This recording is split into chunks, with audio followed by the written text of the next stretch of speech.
Hallo und willkommen im Salzburger und Berchtesgadener Land. Unser Ausgangsort für alle Touren ist Hof bei Salzburg. Nach St. Wolfgang am gleichnamigen See geht's nach Hallstatt, dem Hotspot vieler asiatischer Touristen.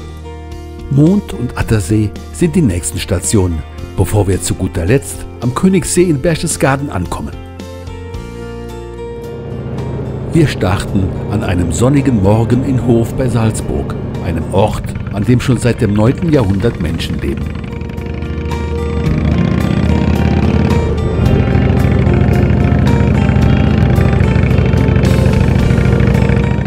Hof liegt in einer schönen Urlaubsregion und wir werden sehen, ob diese auch für Motorradfahrer interessant ist.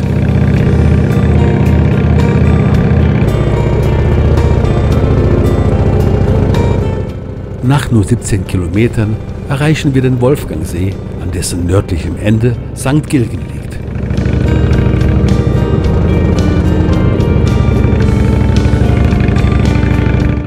Ohne Stopp fahren wir weiter, um St. Wolfgang auf der gegenüberliegenden Seite des Sees zu besuchen.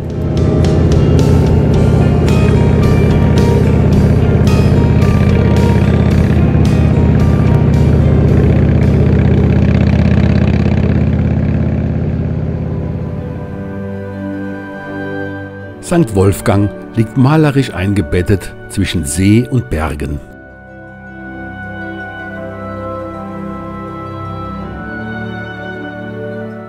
Das Weiße Rössel war der Mittelpunkt eines schmalzigen Heimatfilms aus den 60ern. Täglicher Gesang war ein Pauschalpreis inbegriffen. Vor dem Tourismus war der Salzbergbau die wirtschaftliche Grundlage der Region. Die Wallfahrtskirche wurde nach einem Brand im 15. Jahrhundert wieder neu aufgebaut. Wir dachten uns, Pferde brauchen Bewegung und wir etwas Ruhe.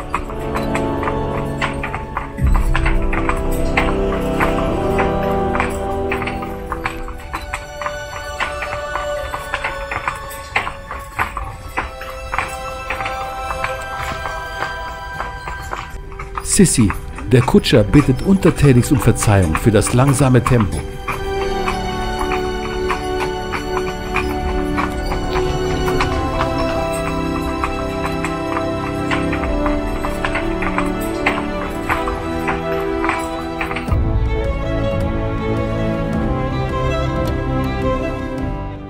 Ihre Majestät, ist es so recht oder soll ich vielleicht das Wasser ablassen? Da dies zu lange dauern würde, fahren wir weiter zum Hallstätter See.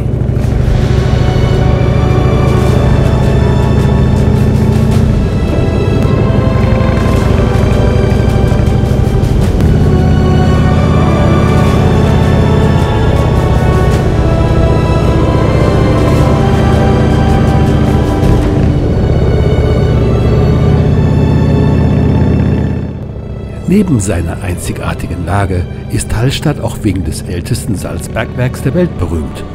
Schon zur Bronzezeit, vor 7000 Jahren, wurde hier das Mineral abgebaut. Hallstatt hat weniger als 1000 Einwohner, aber an manchen Tagen drängen sich 10.000 Touristen in den kleinen Ort. Momentan geht es ruhig zu, denn die asiatischen Touristen bleiben seit der Corona-Epidemie noch aus.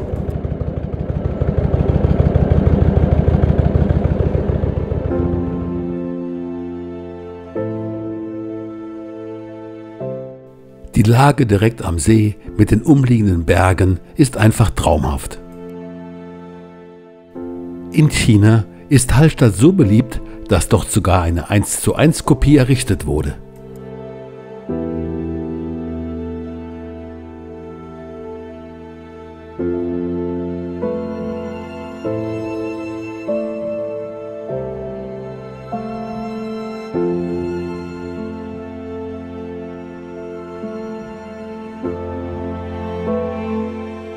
Viele Einheimische fühlen sich vom Tourismus genervt, sodass die Anzahl der Busse begrenzt wurde.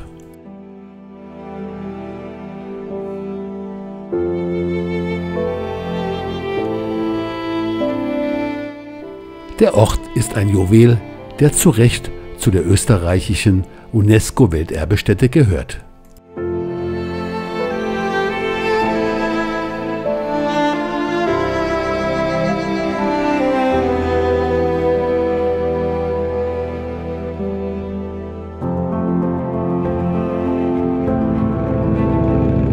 Wir fahren nun auf der gegenüberliegenden Seite des Sees Richtung Bad Ischl weiter.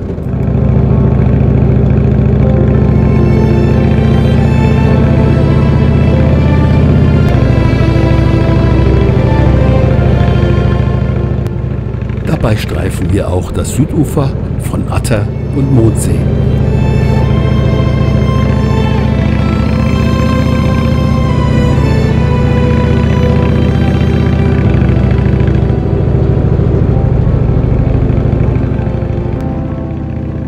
Vor Thalgau herrscht eine friedliche Nachmittagsstimmung.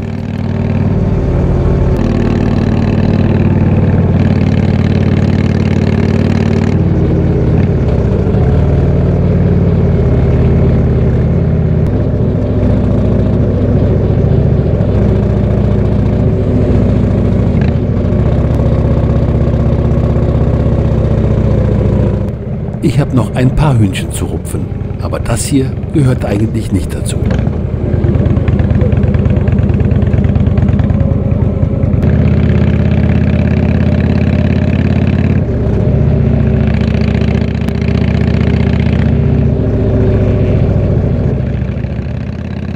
Eine Extratour zum Mond- und Attersee ist natürlich Pflicht.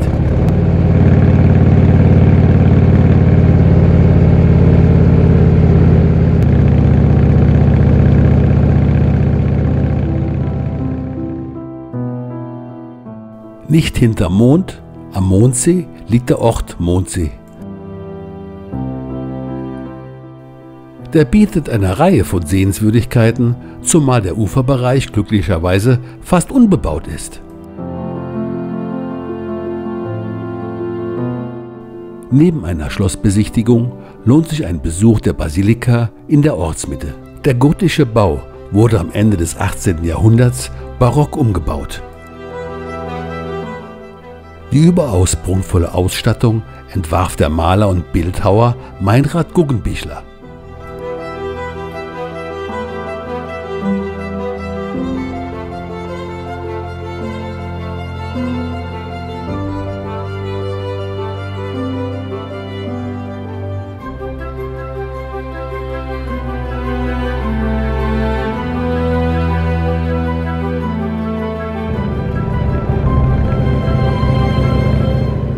Das Nordufer des Mondsees empfiehlt sich für eine Tour. Dabei ist es egal, welches Gefährt genommen wird.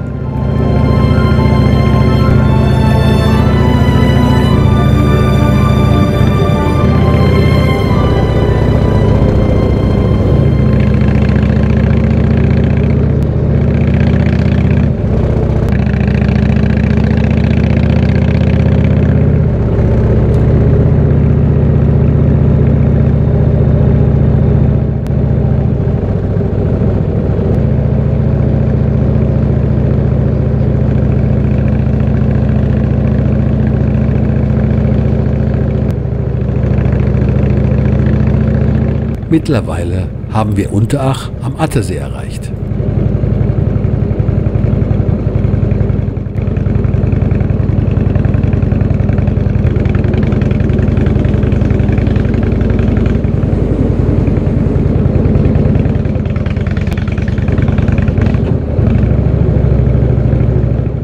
Der Attersee ist immerhin 20 Kilometer lang und bedeckt eine Fläche von fast 50 Quadratkilometern.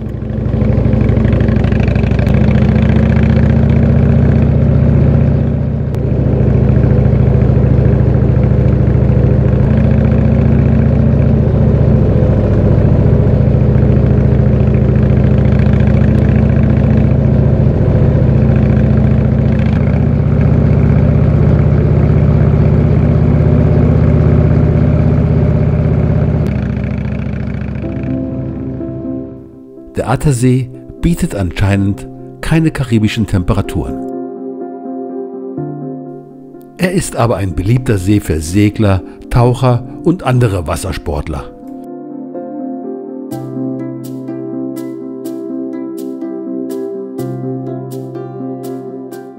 Am Seeufer findet man Überreste steinzeitlicher Pfahlbausiedlungen, manche davon sind sogar 7000 Jahre alt.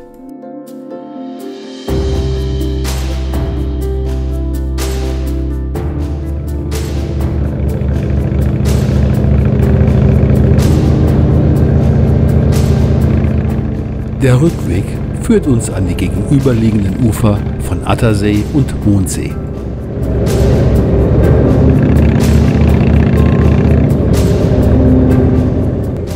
Für die Tour nach Berchtesgaden nehmen wir die Landstraße 260, eine wirklich schöne Nebenstrecke Richtung Salzburg.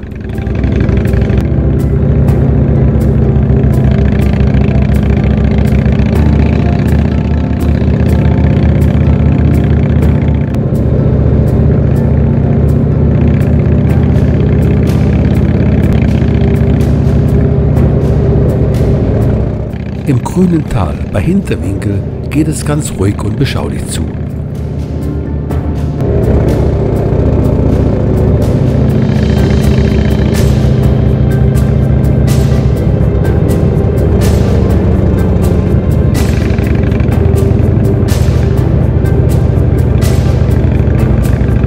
St. Leonhard liegt direkt an der Grenze zu Deutschland.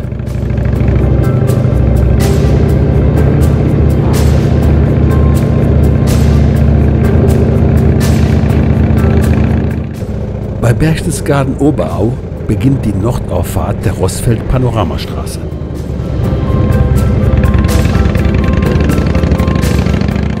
Bis zur Roßfeld-Skihütte ist noch keine Maut zu entrichten und wunderbare Ausblicke sind kostenlos.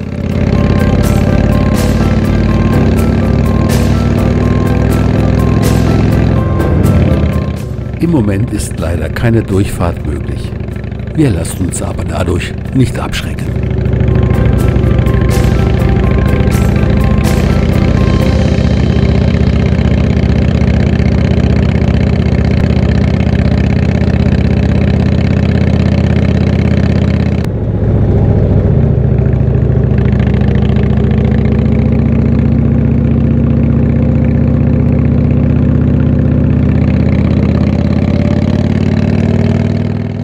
Ab hier muss bezahlt werden.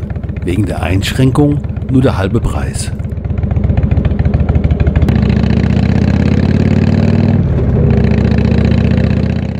Über die Roßfeldalm kommt man zum Parkplatz am Hennenköpfel, der auf 1600 Metern liegt.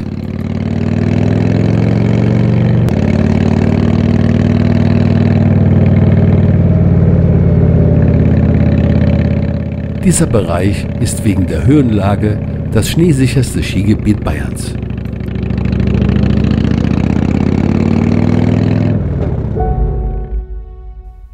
Oben angekommen hat man einen sagenhaften Blick in die Berchtesgadener Alpenlandschaft und ins über 1000 Meter tiefer gelegene Salzachtal mit der Mozartstadt Salzburg.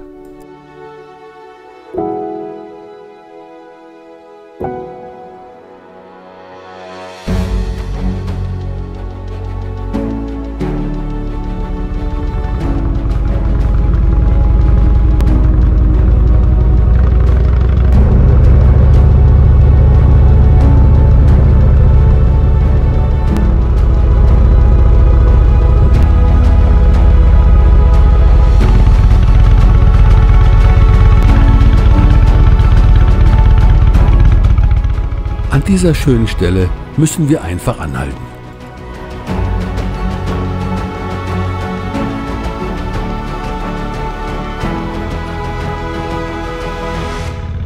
Die Dokumentationsstelle Obersalzberg ist immer gut besucht.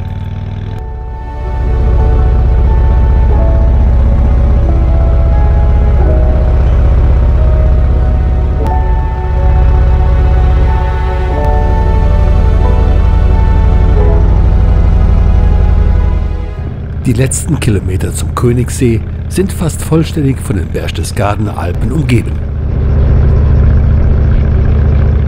Der Königssee zählt natürlich zu den touristischen Anziehungspunkten dieser Gegend. Der Name leitet sich nicht vom König ab, sondern möglicherweise von Konrad, also Kunossee. Zum Königssee gehören seit über 100 Jahren die leisen Elektroboote. Prinzregent Luitpold hatte damals Bedenken, dass sonst das Rotwild aus seinem Jagdrevier verschwinden würde. Der Vorläufer dieses Stauwehrs wurde im Jahr 1560 für die Holztrift errichtet. Ab 1970 dient das Wehr nur noch der Wasserregulierung für die Seeschifffahrt. Der Königssee ist zwischen Bergwände von fast 2000 Höhenmetern eingebettet und erinnert daher an einen norwegischen Fjord. An diesem außergewöhnlich schönen Ort verabschieden wir uns von euch. Wir freuen uns, wenn das Video euch gefallen hat. Macht es gut und bis zum nächsten Mal.